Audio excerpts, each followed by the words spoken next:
Welcome to special analysis. నేను రమా మండవ. ఈరోజు అనాలిసిస్లో భాగంగా మనం తీసుకోబోతున్న టాపిక్ ఏంటంటే ఎస్పెషల్లీ బందర్ టికెట్ విషయంలో పేర్ని నాని ఈరోజు డిఫెన్స్లో పడ్డారా అంటే అవుననే చెప్పాలి.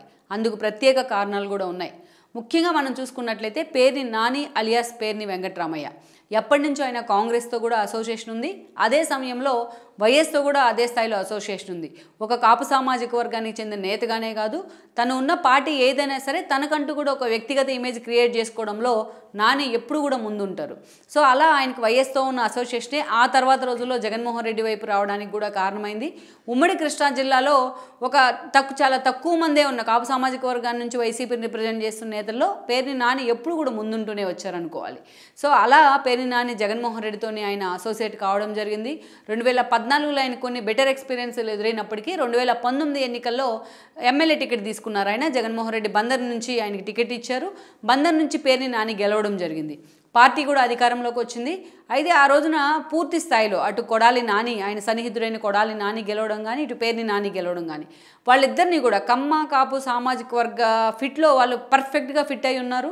ఈ క్రమంలోనే జగన్మోహన్ రెడ్డి ఆ రోజున తన తొలి క్యాబినెట్లో అటు పేర్ని నానితో పాటు కొడాలి నానికి కూడా మంత్రి పదవి ఇచ్చున్నారు. కొడాలి నానికి పౌర సరఫరాలు శాఖ ఇస్తే ఇటు ఐఎన్పిఆర్ మినిస్టర్గా పేర్ని నానికి అత్యంత కీలకమైన పదవిని కూడా ఇవ్వడం జరిగింది జగన్మోహన్ రెడ్డి.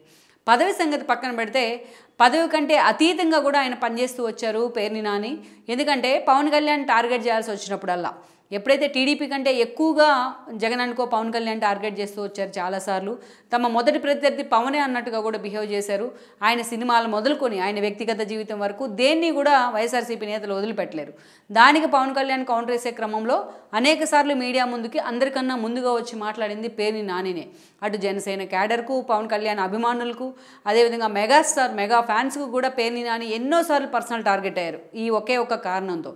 అదే స్థాయిలో పవన్ కళ్యాణ్కి ముందుండి టార్గెట్ చేస్తూ పవన్ ఇప్పుడు గుడివాళ్ళ లాంటి వాళ్ళు మాట్లాడుతున్నారు. బట్ ఆ రోజు ఒకే ఒక్కటిగా పేర్ని నాని ఎన్నోసార్లు పవన్ కళ్యాణ్ టార్గెట్ చేస్తూ వచ్చి తన సొంత సామాజిక వర్గ ఆగ్రహానికి కూడా గురైన సందర్భాలు ఉన్నాయి. అటు జనసేన సోషల్ మీడియా కూడా పేర్ని నానిని ఆ స్థాయిలో టార్గెట్ చేసిన సందర్భాలు ఉన్నాయి. అయినా సరే జగన్మోహన్ రెడ్డి స్కిన్ సేవ్ చేసేందుకు ఆ స్థాయిలో పేర్ని నాని ముందుంటూ వచ్చారు. ఎన్నోసార్లు ఆయన జనసేన నుంచి పవన్ కళ్యాణ్ విమర్శల నుంచి జగన్మోహన్ రెడ్డిని ప్రొటెక్ట్ చేయడానికి కూడా హెల్ప్ అయ్యారని అనుకోవాలి. ఇక అటు ఐఎన్పిఆర్ మినిస్టర్గా అటు మీడియాతో కూడా అదే స్థాయిలో అసోసియేషన్ అయితే కంటిన్యూ చేశారు. అతి తక్కువ వివాదాలకు దూరంగా ఉంటాడు. ఎక్సెప్ట్ జనసేన అధినేత పవన్ కళ్యాణ్ మీద విమర్శలు తప్ప మిగతా విషయాల్లో వివాదాలకు దూరంగా ఉంటారనే పేరు కూడా పేర్ని నాని మీద ఉంది. సో అలాంటి పేర్ని నాని మాత్రం ఏదైతే రెండోసారి జగన్మోహన్ రెడ్డి ఎప్పుడైతే రీషఫ్లింగ్ చేయాలనుకున్నారో క్యాబినెట్ని, అప్పుడు కొడాలి నానితో సహా పేర్ని నానిని కూడా జగన్మోహన్ రెడ్డి పక్కన పెట్టారు. కొంతమంది నేతలు బాలినేని లాంటి వాళ్ళు జగన్మోహన్ రెడ్డి మీద తిరుగుబాటు చేసే విధంగా మాట్లాడినప్పటికీ, సుచరిత లాంటి వాళ్ళు, బట్ పేర్ని నాని మాత్రం చాలా హుందాగా మంత్రి పదవి నుంచి పక్కకు తప్పుకున్నారు. జగన్మోహన్ రెడ్డి ఏ నిర్ణయం తీసుకున్నా దాన్ని స్వీకరిస్తానంటూ కూడా చాలా హుందాగా ఆయన తన పదవి నుంచి పక్కకి వెళ్ళి కాన్స్టిట్యున్సీ మీద కూడా ఫోకస్ పెట్టారు. అయితే అప్పటి నుంచి కూడా పేర్ని నాని చాలాసార్లు మాట్లాడుతూ వస్తున్నారు. రేపటి ఎన్నికల్లో నేను ఇక పోటీ చేయబోను అంటూ కూడా ఆయన ఎన్నోసార్లు రివీల్ చేశారు. ఏకంగా బందర్లో జగన్మోహన్ రెడ్డి మీటింగ్ పెట్టిన సమయంలో ఆయన ముందే మాట్లాడారు. తన కొడుకు టికెట్ ఇవ్వాలంటూ కూడా ఆయన బహిరంగంగా కోరడం జరిగింది. అదే సమయంలో తాను ఇక ముందు పూర్తి స్థాయిలో యాక్టివ్ పాలిటిక్స్లో ఉండనంటూ కూడా ఫీల్డ్స్ ఇస్తూ వచ్చారు. కానీ జగన్మోహన్ రెడ్డి దాదాపు అందరికి వైసీపీలో చాలామంది, బొత్స మొదలుకొని ధర్మాన వరకు, చెవిరెడ్డి మొదలుకొని భూమన కరుణాకర్ రెడ్డి వరకు అనేక మంది నేతల వారసులు ఈరోజు పోటీకి సిద్ధంగా ఉన్నారు. ఆయా నేతలు కూడా కొన్ని నియోజకవర్గాల్లో తమకు కాకుండా తమ వారసులకు టికెట్ ఇవ్వమని ఎప్పటి నుంచో జగన్మోహన్ రెడ్డి డిమాండ్ చేస్తూ వస్తున్నారు. బట్ ఏ నేత ముందు ఆ హామీ అయితే జగన్మోహన్ రెడ్డి ఇవ్వలేదు, ఎక్సెప్ట్ చెవిరెడ్డి అండ్ భూమన లాంటి వాళ్ళ విషయాల్లో తప్ప. కానీ వేరే పేర్ని నాని అందరికంటే ముందుగా తాను పక్కకు తప్పుకుంటాను, తన వారసుడికి టికెట్ ఇవ్వాలనే అంశాన్ని దాదాపు 2.5 ఏళ్లుగా పేర్ని నాని చెప్తూ వస్తున్నారు. బట్ జగన్మోహన్ రెడ్డి ఎక్కడ ఆ దిశగా పేర్ని నానికైతే హామీ ఇవ్వలేదు. అలాంటి టికెట్ ఇస్తానని చెప్పలేదు, ఇవ్వనని చెప్పలేదు. బట్ ఎలాంటి ఒక క్లారిటీ అయితే ఇవ్వలేదు. ఇదే విషయంలో ఎన్నోసార్లు తన ఆవేదన తన సన్నిహితుల వద్ద కూడా పేర్ని నాని వ్యక్తం చేసినట్టు కూడా వార్తలు వస్తున్నాయి చాలా రోజులుగా. అయితే మరోవైపు చూసినట్లయితే ప్రజెంట్ బందర్ ఎంపీగా బాలశౌరి ఉన్నారు. అనేక సార్లు ఆయనకి పేర్ని నానితో స్థానికంగా ఉన్న ఒక ఆధిపత్య పోరుతో బాలశౌరి లాంటి వాళ్ళు కూడా బందర్ ఎమ్మెల్యే టికెట్ కోసం ట్రై చేస్తున్నారనే చర్చ ఉంది. అటువైపు నుంచి చూస్తే బాలశౌరి లాంటి వాళ్ళకి వైఎస్కి అత్యంత అనుచరుడిగా పేరుంది. జగన్మోహన్ రెడ్డి కూడా అదే స్థాయిలో ఆయన అసోసియేట్గా ఉంటారు.